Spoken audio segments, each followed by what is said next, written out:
happened? Good evening.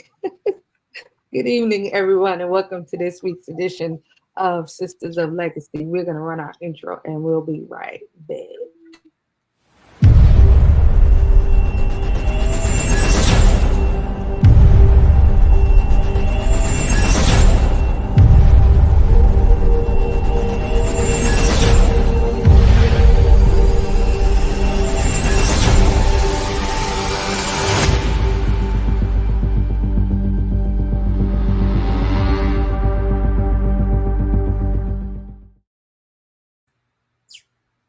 Hello, ladies. Good evening. Can y'all hear me? Evening. Uh-oh, something. Maybe mine is too loud. All right, can y'all hear me well? Yes. Vanessa? Yes, I said it at the same time she did. You probably just didn't hear me. I can't hear you.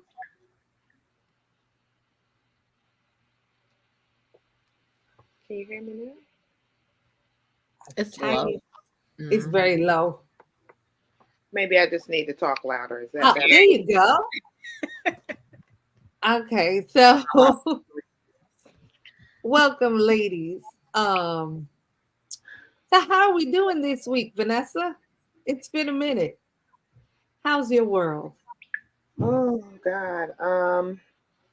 In a nutshell, I'm a bear right. It's been a week. It's been a few weeks. Things have really been crazy, but some good things. I don't know. I think all of you kind of know that I've been trying to finish school and finish my degree that I started 1,000 years ago. So I've got one class left to my bachelor's in psychology.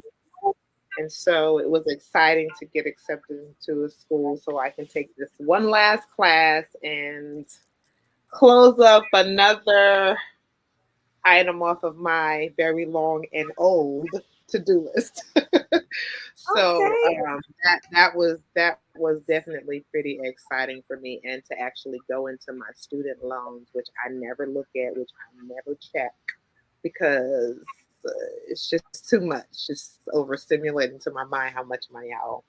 But to see it less than $20,000 was absolutely amazing. So, that saying that he only, how's it go? He don't come when you want him, but he's right on time. I won't say that, but I say that he has definitely been moving and doing some wonderful things in areas that I wasn't looking for him to do what he does. So that has definitely made my week worth the while and the headache of everything else that's been going on.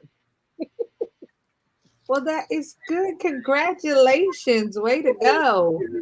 One more to go. You got this, girl. Yeah, that's real nice. I love that. Yes. That I don't even want to say nothing after that. You started on such a high. Maybe we should have finished out with you. I don't even know. So Shanetta, how's your world? All is well. Just day by day, but all is well. Yeah. See, look, she don't want to mess with it either. It's like, right? It's like that's good news. I like that. That's super exciting because my student loans don't look like that. I'm still waiting. I don't know when they change, because like you have people that tell you, you need to know all of your debt and everything you owe. And, if somebody asks you should be able to tell them, and I'd be like, yeah, nah, I don't even want to know, because I can't do nothing with that right now. So, but to actually go in there and see that, like, my jaw dropped. Like, I was like, because it was close to 80,000. So I like that. I like to hear that. I'm still, I'm still leaning. I'm waiting on the Lord to come through, because my number got 6 numbers with it. So, I'm leaning real hard. Like, I'm waiting on the Lord. Come on, Lord. Like, yes. Because I done filled out the applications now. I done did the paperwork and sent it in. I didn't think it was really a thing for real. Like, I mean, I know people, you hear everybody talking about go ahead and do it, but I don't think I know anyone personally Yeah. had some of their loans Well, forgiven. now you do. Right. Listen, they got that just, my faith just, went up some more because I'm waiting on my turn now.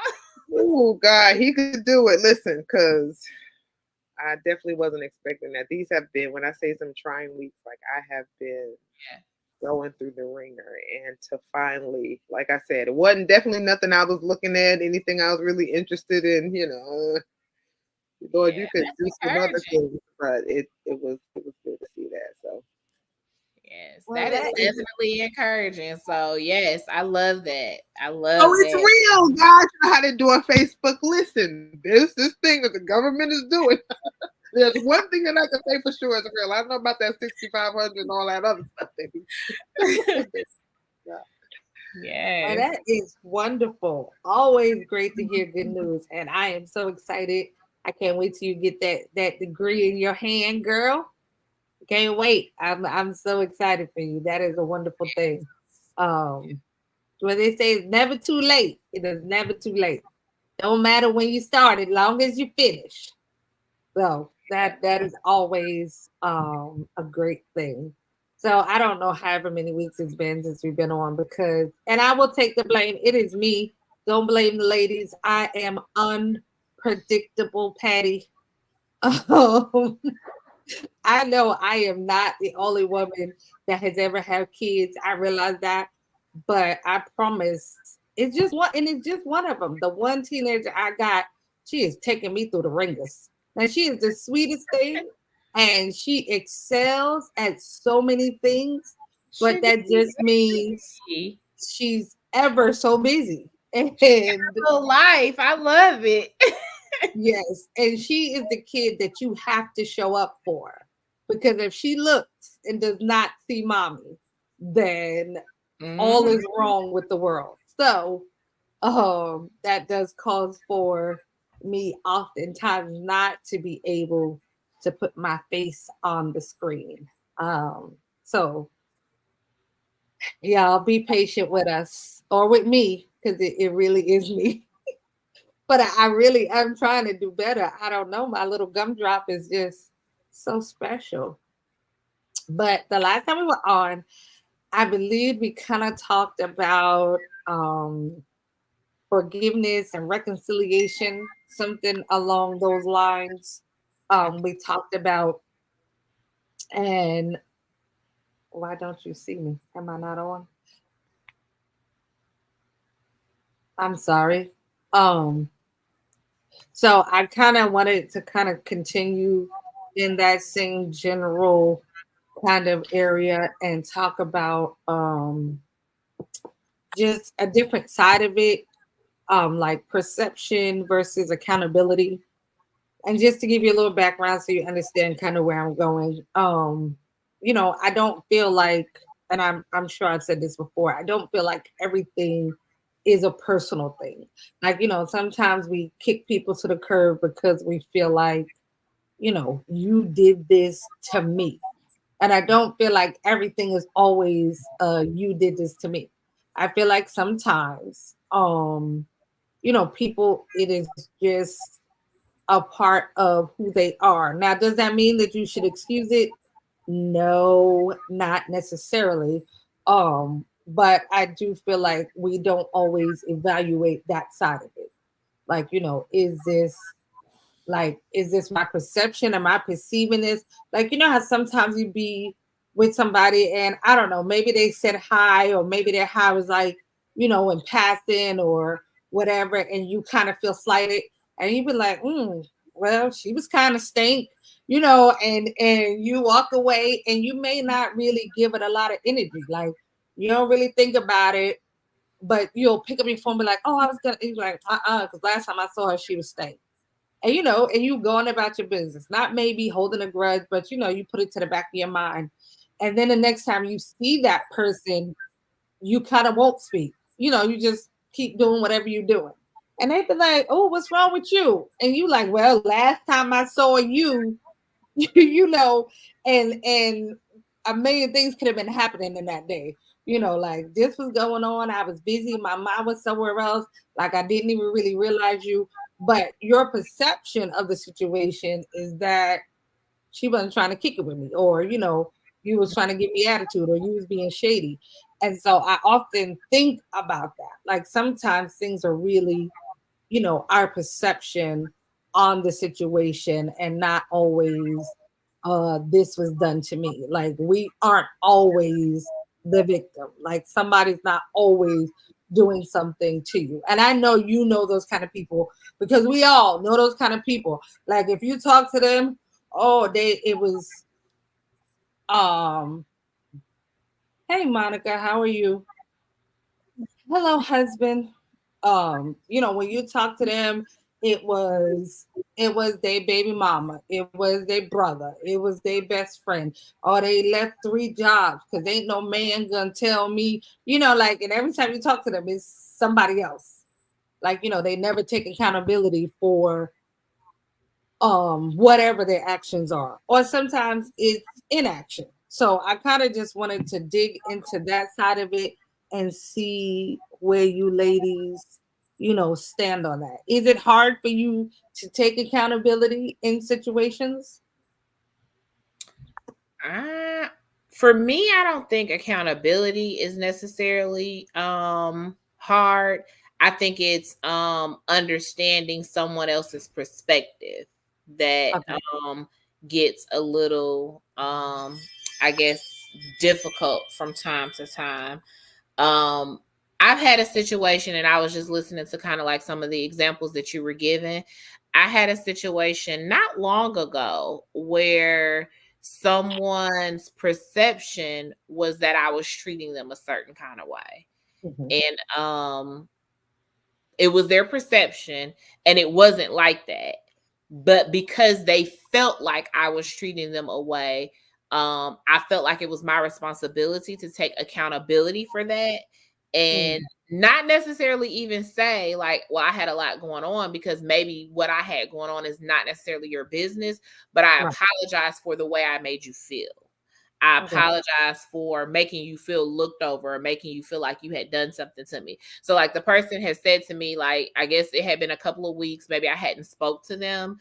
Um, and the truth is that I didn't notice that I hadn't spoken to them.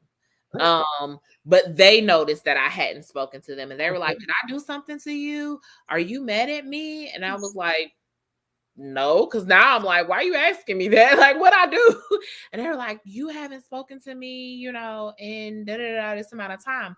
And I'm like, oh my God, there's nothing going on. I don't feel away. No, absolutely not. I apologize that, I overlooked speaking to you, Right. because I want to be accountable for my action. Okay. And I don't want to make people feel a certain type of way, because again, if it was me that was perceiving that, not that I would necessarily be looking for an apology, but if somebody made me feel, well, if it's Mike, I am looking for an apology. Of course you are. but if it's other people, not necessarily. If Mike makes me feel some kind of way, poor Mike, I need him to be accountable and to be like, oh, boo, your feelings are valid. You're right. I am wrong. I am so sorry that I did not make your world spin the way it was supposed to. Like, I need that from him. Right. All the time. All the things. But from other people, I'm not necessarily like, I'm not tripping on that. Like, I don't, it's what, but I also don't want to be out here hurting nobody's feelings and not taking, that into consideration and responding to that, because I don't want to do it again. So now I have to be more mindful and more careful with how I, approach or respond when I know that you're present. Because I don't want to hurt your feelings. I'm not trying to hurt nobody's feelings intentionally, unless you're trying to attack me, and then, I come out the corner fighting. So. Okay, Vanessa. So I think for me it's also I don't want to say that I may act first, but I think a lot of times I'm concerned about what I may think happened as opposed to what really happened. So there may, like for me, there are situations like something like somebody not speaking or they may be a little whatever. Like I'm probably gonna say something right then, like that was a little thick, but okay, hope have a better day tomorrow or whatever. I may address it in that fashion, but I think a lot of times when things bother me personally, I have to sometimes look to someone else to say, hey, this is my situation. What do you think about this? This was my attitude, this thought process. Because people have said things to me that were very offensive to me. Okay. And that could be because I may not know that person like that. Like I know me and Samantha have had conversations like something happened and I was like, yo, like, is it me? Am I wrong? Like, this is what happened. This is what was said. And if I don't know that other person, if you don't know somebody's, like their demeanor or how they behave or their normal conversation, or if there's content outside of what may have drove the comment or their attitude, like you said, you just never know, all that went into that particular situation. So for me, I think I am very in tune with trying to be more lenient or giving to say, well, maybe, maybe they got something going on. Like, I try to really be more understanding. And then sometimes it is, I can take accountability in a situation because I'll be like, well, that's what I said. And that's what I did. Like, we go from here, like, in terms of, if there is room for me to improve, which there always is, then, I am like with Shanetta, I don't want to necessarily offend or hurt someone else's feelings. But for me, like lately, I've been thinking about when the who was he, a counselor, a professional therapist, or whoever the guy was? Talking about Matt, who's on the show, and he Matt. Yeah, when he was like, someone else's feelings aren't our responsibility. And so for me, like I've kind of been battling with, okay, I'm going to be understanding. And I have definitely taken a back seat in a lot of things when it comes to other people and trying to be, nice or understanding or what have you. And then I'm like, well, when am I going to, like, when is somebody going to take my feelings into account? Like, hello, like this is not, a one-way street. So for me, I think that's kind of where I've been trying to figure out a good balance between perception and accountability. Like when is enough and when am I to just, I don't know. It's been a lot of that. I feel like that's that, like, how a lot of people always say, well, be the bigger person. And it's like, at what point, either A, do I get to be the little person? or at what point does the other person have to be the bigger person? Like, like when do other people have to take on accountability for their actions or take on the accountability for their feelings and that kind of piece of it? Because like it does, like, when you're always the bigger person, sometimes you get a little tired and like you're like, well, today, do I want to be the bigger person? But that's like saying today, but that's like saying today, do I want to be my best self or do I want to be half of myself? I don't disagree with you. I do not disagree. You got the wrong people on the show today, man. Sometimes I am okay with that because I think for me personally, it's like, you do these things all of the time, right? Like I'm always trying to be understanding and I'm always trying to like give you a break and be the bigger person. But at some point I have to say, look, now, is there ever a point where you think what I give to you, you ought to reciprocate? Like, is there ever a time in your mind where I've let these things slide or I've, not had an issue with something before I then say the same things that you expect? Because it becomes an expectation. Right. That you're always going to be the big person. You're always going to be nice. And then you have, that one time, like, they're saying, you take it there, I'm going to take it to hell. Like sometimes that may be where this goes because like, we're all human at some point, you know what I'm saying? I don't think I ever wake up saying that I don't want to be the best version of myself. But there are definitely days and times like today when I woke up this morning, I said to God, as I got out of bed, like, I can't do this today, God. I don't want to smile. I don't want to be encouraging. I just don't have it in me today. I'm tired. I'm empty. My cup is empty. I don't want to be the bubbly person today. And I was saying that because I had a meeting with other managers and stuff, and I'm like, oh God, Lord, I ain't ready. I ain't got it. I'm not the strongest soldier today. I just don't have it in me to be that person. And it's like I already, before anything happened, anticipated everybody being like, oh my God, Vanessa, what's wrong? You're not your like I was already like anxious and getting irritated and aggravated, like, oh my God.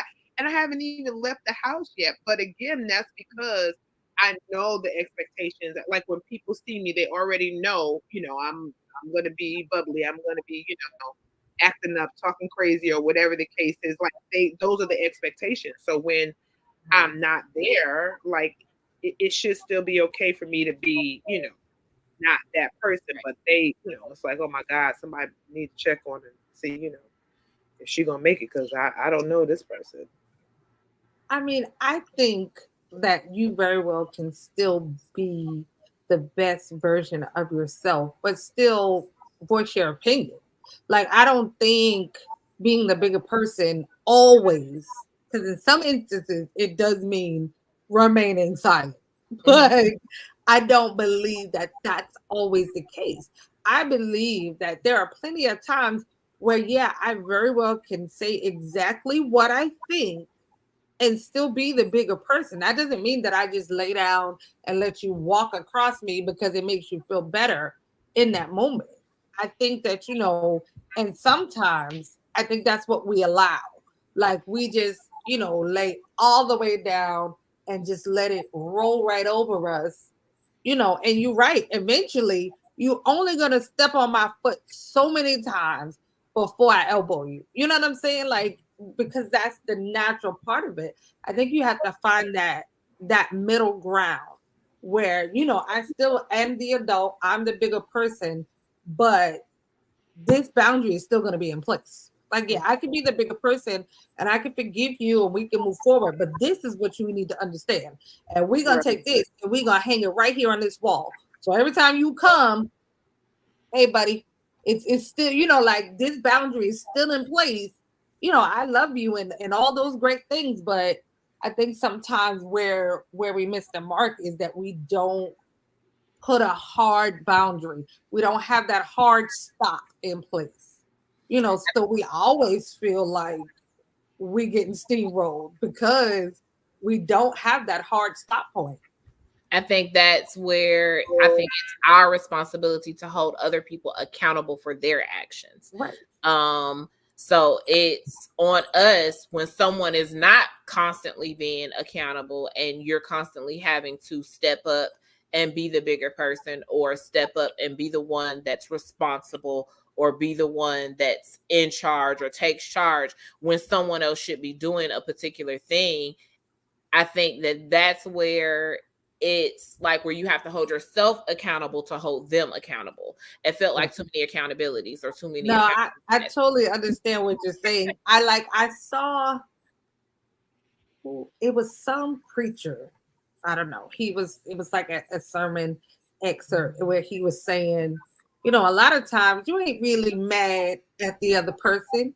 You mad at yourself because you betrayed yourself. You told yourself you wasn't going to allow this to happen again.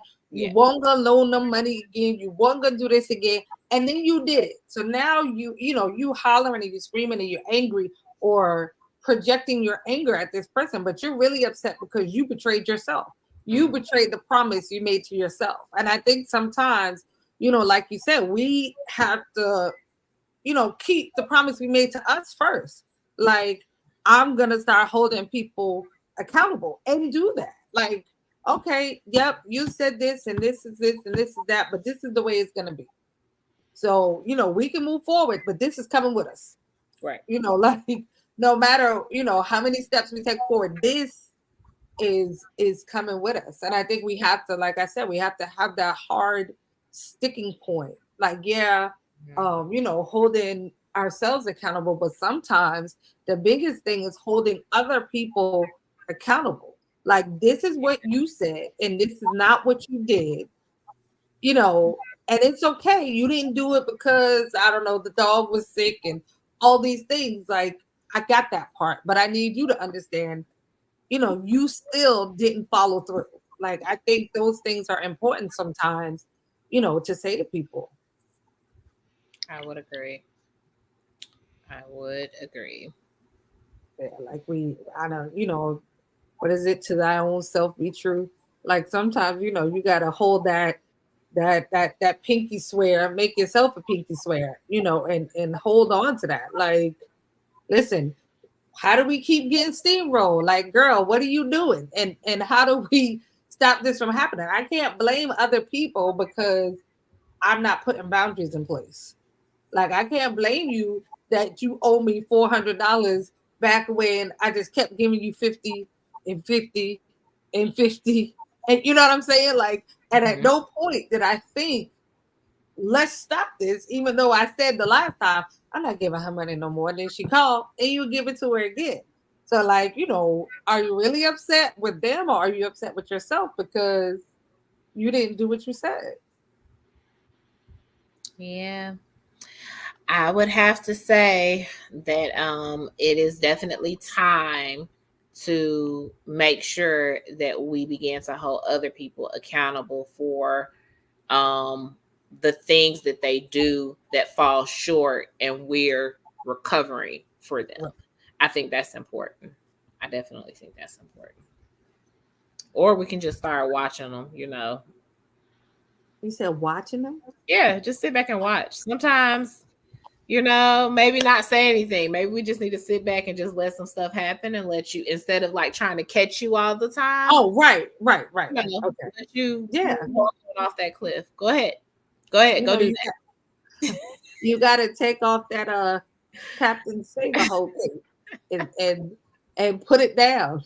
Or Captain Save a Friend. I'm sorry. I know a lot of people may not want to use that word. So fine. The Captain Save a Friend. We always want to save, everybody. We always want to fix the things and make it better. And you're right. Sometimes we have to just stand back and, let the chips fall kind of where they may. Mm-hmm. You okay down there, Vanessa? You study just so hard for me. That is so hard for me to just, like, 9 times out of 10, the only way I am consistent with that is if I really don't have it, if I really can't do it, if I can't really be like most of and that can't always be the case, right? Like, the more that I, like, how, what is it? The more you give and the more that's required, like, you're responsible for. Like, I can't be a good steward. I can't be, I can't maximize my own potential if I cripple myself by always, and I always feel bad for these people or their situations, or 10 people have passed them up. Why do I, as number 11, not have the same whatever 1 through 10 have? Like, I need to start going to talk to these people. Like, whoever told you no, whoever wouldn't and couldn't do for you, like, hey, how did you all make?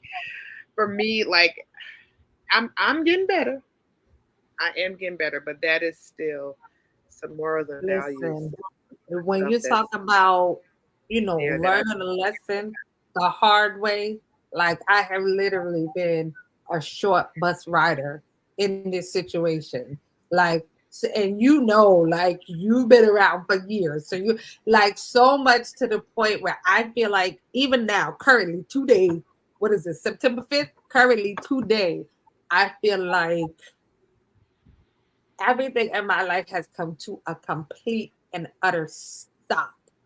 Like, there is nothing flowing in, and it just seemed like even if you wanted me to help you, I have totally been put in a position that I don't have the capacity or the means to help anybody. And it's like every time, and I don't want that to be my life. Right. And every time I'm praying, like, Lord, okay, what is happening? And he's like, oh, do you remember the last 13 times we went through this and you said, and we agreed, and you wasn't. And then sure enough, every time something little like how I'm like, oh, well, maybe I could do this for this one. And I was like, oh God, like what, like it's really been like a really, really, really hard lesson. So I can say, let me tell you, learn it on your own. Yeah. Like figure out how to learn it on your own. Because yeah, like there are no words for the utter pain that being I don't know. Like the whole cape. I mean, like I've had my cape taken and I have been strangled with it. That's literally what I was thinking. Oh like, God, the cape strangle you. Yo, that's exactly what I was thinking. The same thing. Like, and I was strangled by the very people. Yeah, the very people that I have flown in to save have strangled me with the cape, and then they ripped it to shreds and gave pieces to other people. And like, oh, here's your turn, choker too. Like, yeah, I promise you, like it.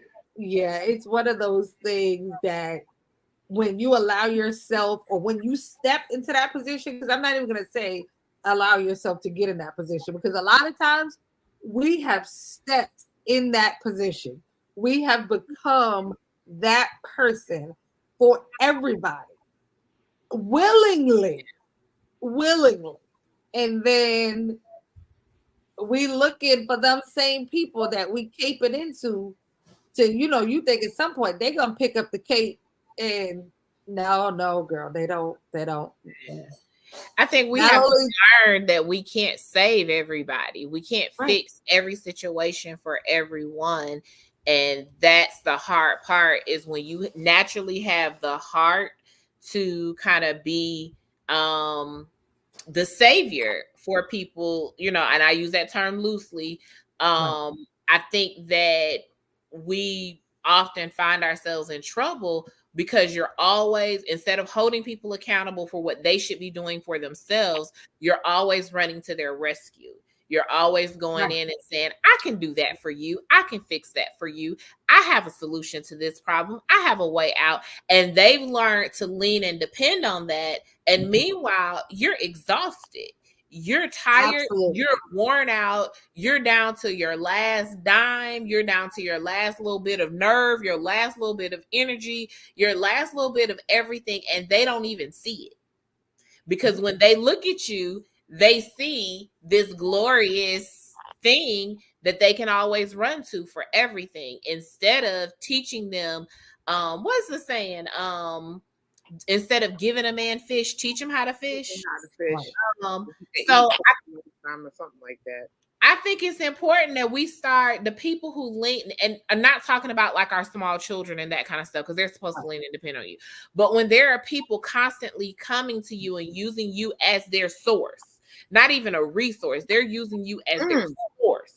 And when they're constantly coming to you and tapping into you constantly, whether it's emotionally, financially, or whatever, when they're constantly coming to you as their source, it's important that you turn that right back around, teach them what they need to know, and then push them.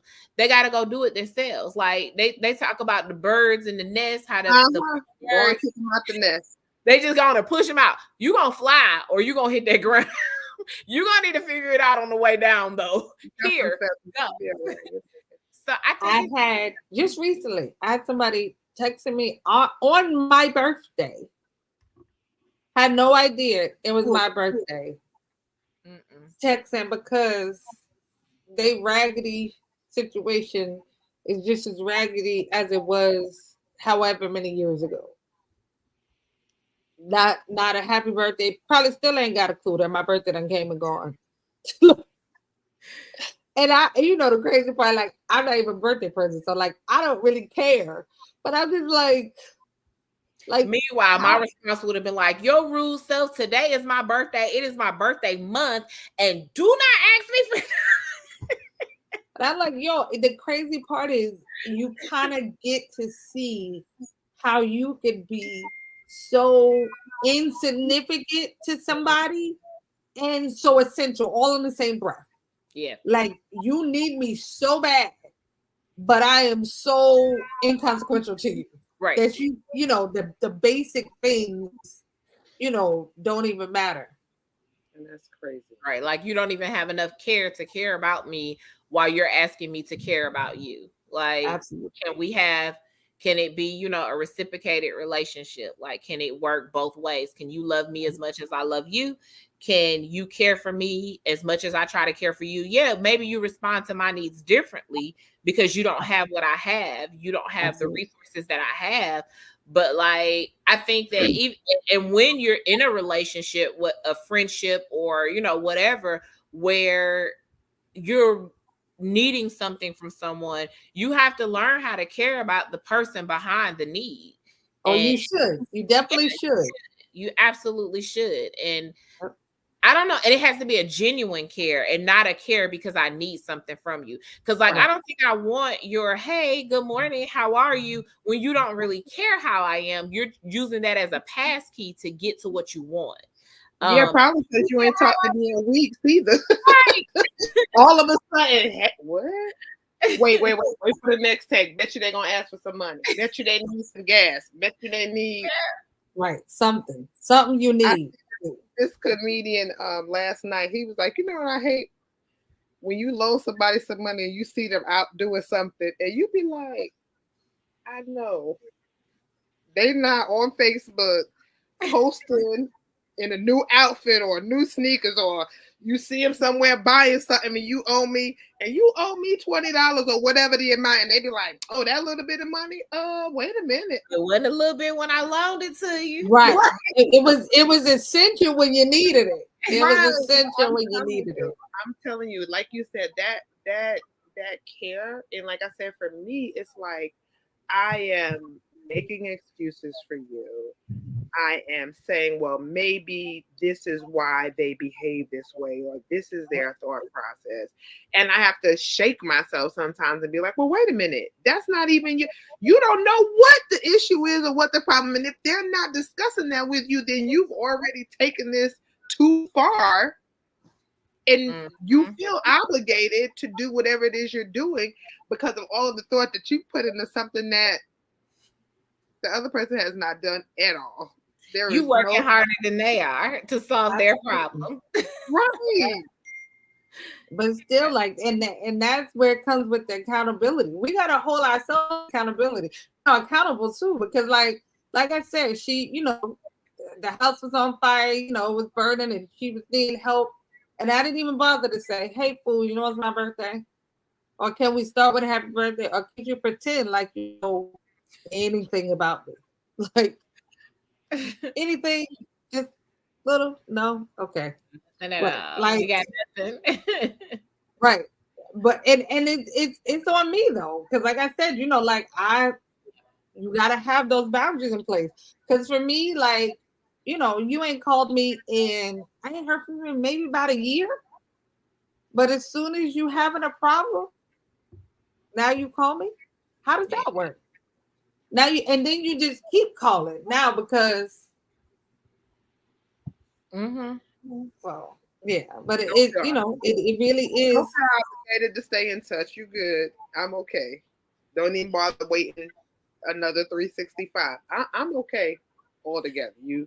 Yeah. But you know, it really is on us to put those boundaries in place and you know, and make sure that we're faithful to ourselves, because we have to be faithful to, you know, to the words that we say to ourselves. Don't just be talking to yourself and then you walk away from the conversation and go and do the very same thing you just said. You know, we every year, I'm sure everybody go into the year, we leaving 24 and 24, you know, we going into 25 and I'm alive and all the other little things that we tell That ourselves. you got it months early. You already know what they're gonna say. Yeah, this year, everything is about me. This year gonna be about me. This my year. And then you get right to January 7th and you already on the same pattern. Lost it. Right. You done lost it just that quick. So we definitely have to be I missed September of 24, and definitely the way I plan to come in is not.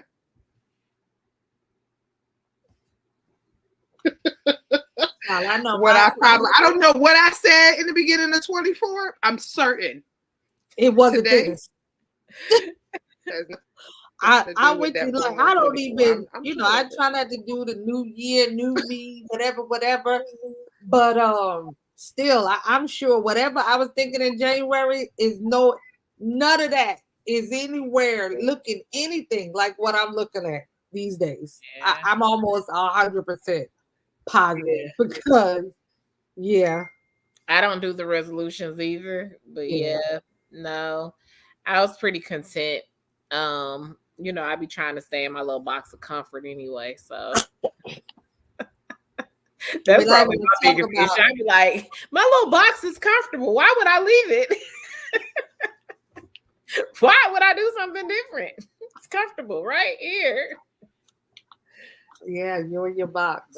Right. But I don't know. I think sometimes it's very important, to have those conversations with yourself. Look at your September. Does it look like, let's go back? I'm sure, somewhere you text somebody, told them something in January. Is your September reflecting your January? Like, sometimes we got to check ourselves. We got to hold ourselves accountable. Like, I ain't did nothing. I said that I was going to lose 2 pounds. I gained 7 or whatever, whatever your things were. Like, I think we have to start with holding ourselves accountable, and then it makes it easier for us to hold others accountable as well. It's easier to put a boundary in place when you have some kind of boundaries of your own that you're not willing to, bypass.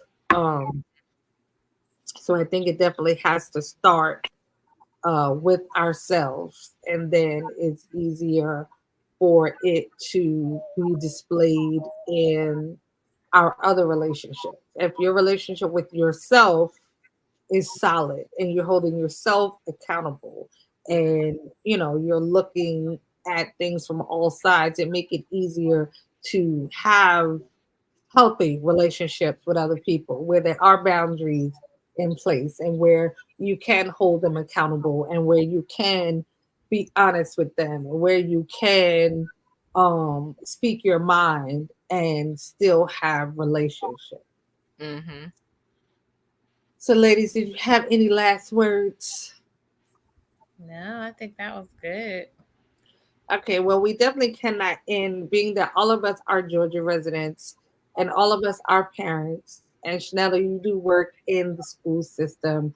I just want to acknowledge and send our thoughts and prayers to the families of the victims from yesterday.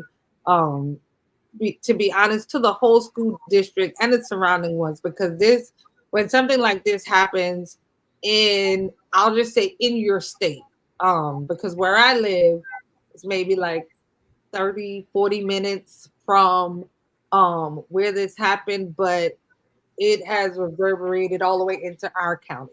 So when something like this happens in your state, it does affect you. And I have 2 teenagers in a high school, not the high school it happened at, but they are in high school. And as a parent, to have to sit and have those conversations with my kids is mind-blowing. That this is even a reality that we live in, that I can send, or that a parent can send their child to school where you expect them to learn and come back better, and they not come back at all. Yeah. That is a hard fact to realize as a parent. It is slightly terrifying. And I will say slightly in the sense that, I do all the things. And as a parent, kind of that's all you can do. You pray over your children, you try to educate them, you talk to them, you try to do all the things that you can do. And I know for some you'll say, well, maybe that's not enough. That's all I got.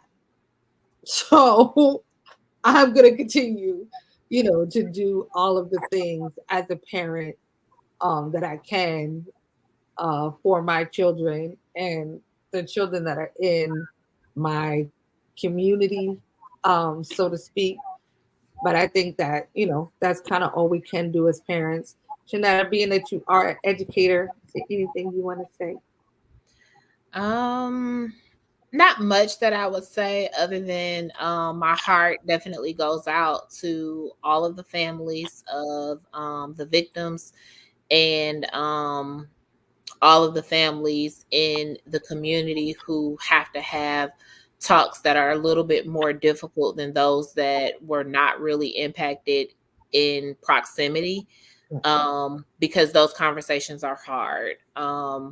And in all of this, in all of what we're seeing, in all of what we're feeling, in all of what we're experiencing, I think it's important for those of us that are believers to definitely use our faith in this moment and pray for the children, pray for the families. And this may not be the popular opinion, but there's something definitely happening, or something that definitely happened in the mind of the perpetrator. And I do believe that because he is still a soul, he still deserves prayer, because he is in the hands of God. And I think that God is the only one who knows. We don't have the answers. We don't have all of the things. And I think we're so quick to say all of the things, and we know that it was evil. We know that it was bad. We know that it was terrible. But I definitely still believe that there is a prayer that is needed, even in that direction. So that's just where because he is a child, and that is just where my heart lies. So just continue as a believer to, if that's who you are, to keep those families in your prayers and your thoughts. And as the weeks go by, their pain doesn't go away. As we begin to fade on the thoughts of it, as we begin to not think about it anymore and to go back to our normal way of doing things, there are still families that struggle. There are still families that have to deal with this. And they deserve our prayers in these moments. Absolutely. Vanessa, did you want to add anything? I will quickly piggyback on what we talked about earlier. Don't sell yourself short. And then to the school situation, like, life in general is just too short to do anything other than love who you love, make the best decisions, do the best things that you can. Don't put anything off. You don't know what tomorrow holds. You never know. You know what I'm saying? Just be more cognizant of the things that you hold near, dear, and true to your heart, and cherish every moment, and make sure that you're living in those moments. Absolutely. Families. I totally agree. And just as a point of reference, if there are some young people in your circle, in your community, kids that you pass, the neighbor, sometimes a kid needs a hug. Just give them a hug. Hey, man, you're doing good. You're on your way to school, good. If you could offer something to someone, to a child, no matter how rambunctious you think they are, no matter how, different they may seem, sometimes a smile, a kind word, and a hug goes a long way. And if, everything you give to someone does not always have to be tangible, doesn't have to be, something that they can hold, but that hug sometimes can make somebody's day. So I would say, let's be kind to our neighbors. Figure whatever, you know the word I'm trying to say. Generally and abroad, be kind, smile at somebody, offer somebody a hug. Don't hug me because I don't want your hugs, but hug other people. Who's like, there are some people. Okay, I couldn't resist that. I'm so sorry. I was just, throwing a joke in there, trying to make light of it. But no, offer somebody a hug, a kind word. Oh, it goes a long way. So hopefully we will be back next Thursday. But until then, guys, be safe